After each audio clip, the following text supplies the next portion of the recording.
If you disappear from your business for 3 months, let's say, no emails, no calls, no decisions, would it grow or would it collapse? Most people who call themselves business owners don't actually own a business. They have a job with crazy working hours. And the danger is that they don't even see it as the trap it really is. Because money is coming in as long as they keep hustling, as long as they do the work. This is clearly not the way if you want to build a business that runs without you. Owning a high-stress job doing all the work all the time. So let's talk about a different approach today. I'll walk you through a real-life example I had in a New York diner once that really illustrates the steps it takes to turn from employee in your business to owner of your business. So right now, if you're like most solopreneurs, you're the operating system of your business. Let me paint you the picture here. Every email, every call, every decision goes through you. You answer emails all day long and sometimes even at night. You're working on everything from web design to keeping track of invoices. If you outsource some work, you're busy dealing with, hey, just a quick question 15 times a day. And the moment you stop any of this, your income stops. That's not building a business. You've built a job with working hours from 5 to 9 instead of 9 to 5, where you simply happen to be the one signing your own paycheck.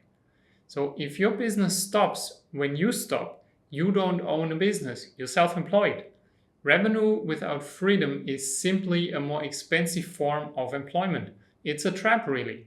So let me tell you a story that happened to me a few years back, actually. It perfectly illustrates the problems so many solopreneurs face. And hopefully, once you picture yourself in this story, you can start to plan your way out. So a few years ago, I stayed in New York City and I'd go to this American diner for breakfast almost every morning for about 3 weeks. I'd have pancakes with maple syrup, oatmeal, or eggs with bacon and toast. What I noticed was that the food tasted differently every day though. Sometimes the eggs were right on the spot and the bacon crispy. Other times the eggs were runny and the bacon soggy.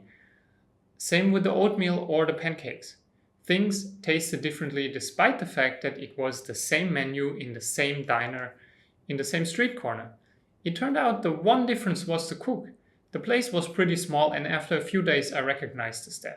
And on the days when the eggs and the bacon were awesome, they had one cook in the kitchen who I never saw on the days when the food was just average. Now, for dinner I'd usually go to MacDonald's. And no matter how often I went or what time it was, the food always tasted the same. That's the hallmark of McDonald's, what they're famous for, right? Most solopreneurs work like the diner. One person doing a great job, and if that person isn't there, things don't work, period. Business owners, on the other hand, have realized that they need to work like McDonald's if they want money, time, and freedom from their business. The diner is an operation that depends on a single person to deliver results. McDonald's is a system that runs the same way no matter who's flipping burgers in the kitchen. The burgers here in Dubai taste exactly the same as in New York, Australia, or Germany. If you're the business, chances are you're also the bottleneck. And the only way out of this is to build a machine that runs without you as much as possible. So for this to happen, we have to overcome a belief we like to hold on to, that we're indispensable because we're the best operator, the best strategist, or the best closer. Especially the really smart solopreneurs get stuck here because they think they're the heroes. They convince themselves they're the only ones who can run the business, and success proves them right initially. That's the dangerous part because it does work in the beginning. If that's you, it's time to rethink that though, because until you do, you're actually stuck. What you really want is to turn your work into repeatable, predictable, consistent steps or components that anyone can handle without your direct input. And the first step to achieve that is literally to document everything that happens in the business. Every task, no matter how small and how unimportant, needs to be written down. Content creation, client onboarding calls, strategy sessions, reporting, troubleshooting IT, doing the taxes. Whatever it is, write it down. In hindsight, I find it kind of strange that the cook in the New York diner never shared his recipe with the colleagues. It would have helped their business a lot. Maybe it was a family secret he wanted to keep for himself. Who knows? But as business owner, you cannot think like that.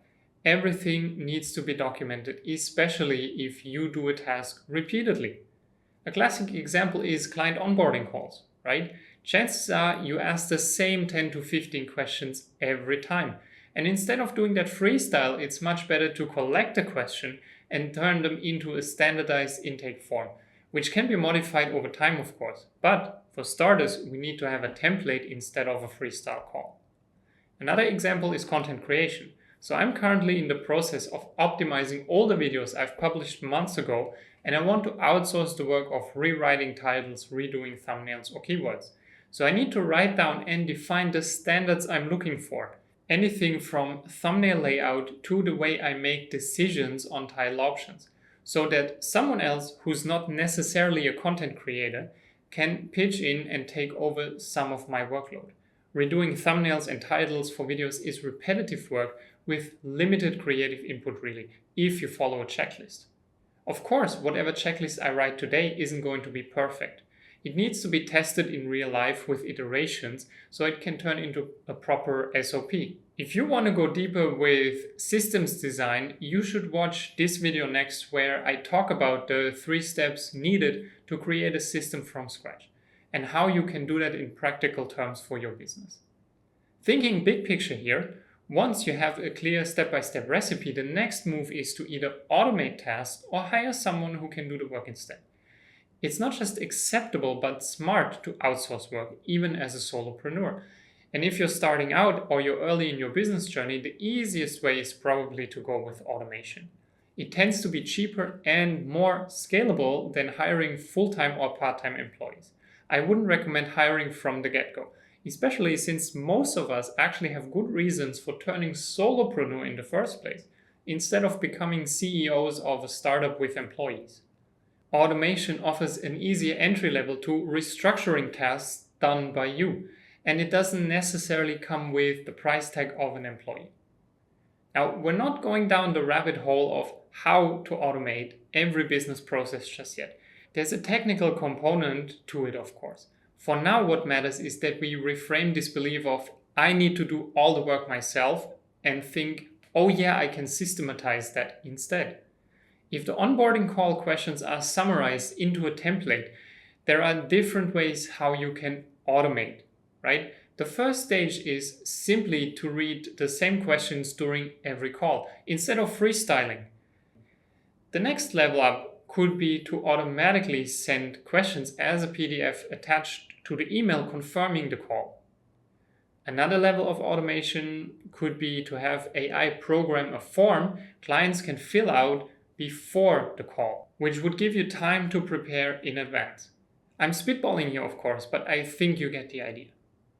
If you manage to prepare an online form for clients, you can cut call times because the focus of the call becomes to clarify the answers instead of exploring the questions with the client in the first place. At the end of the day, you still have to do the call. You're still part of the task, but you're starting to systematize the process, which is the first step towards completely removing you from any task. If you go down the road of hiring an employee, you can give him or her the questions to ask and the SOP to conduct a client call. That's removing yourself 100%. Then again, it might not be the right choice early on to go that far. Anyway, the key point is to make that mental transition from I do the work to the system does the work. Now, you can help me make the YouTube system work better by subscribing. It really does make a difference to the channel. On one hand, it helps YouTube show videos like this one to more people, and it helps me understand if I'm giving you the right message and the right value. So subscribe if you haven't done so, and I'd really appreciate that. And here's how you turn this mindset into something you can actually implement. You need a framework and some discipline to execute it, of course. Think of it as your MacDonald's operating system in 6 steps. So for 1 week, track everything you touch in your business. Every email you send, every call you take, every document you prep. Write it down. And at the end of that 1 week, highlight the tasks that repeat, that are low to medium skill, and the ones that still require your full input. Then pick the top 5 or 10 tasks that take most of your time. For each one, write the steps as if you were teaching them to a beginner. Not another specialist version you, just a beginner fresh out of school. What tools do they need? In what order? What decisions do they have to make? What rules do you use? If this happens, then do that. Next, standardize the output. Turn your custom service into standardized packages. So instead of we do marketing, define an onboarding system. This form, this call, this welcome email. The goal is simple. Same input, same process, same output. Then automate with software or hire someone whose job it is to follow the system, not to be you. Their job is to execute the SOP and flag everything that isn't covered in them. Start small, give them one process and time, let them run with it, and then watch for failure points. When they get stuck, don't just answer. Update the system so the question is answered for the next times as well. And step 5 is monitoring the system. Track how many hours per week you personally spend on tasks. What are the turnaround times for key processes, for instance? What are the error rates? How often does work come back for rework? Ask, is this step clear? Are the rules defined? If not, fix the system. And once a process is stable, duplicate it. More clients on the same offer. You're not scaling you, you're scaling the system you built. And that's how you turn from employee in your business to owner of the business, with small, repeatable system upgrades. Now, if you're serious about building business systems instead of just having another job, watch this video here that YouTube is suggesting to you right now, and I'll see you there.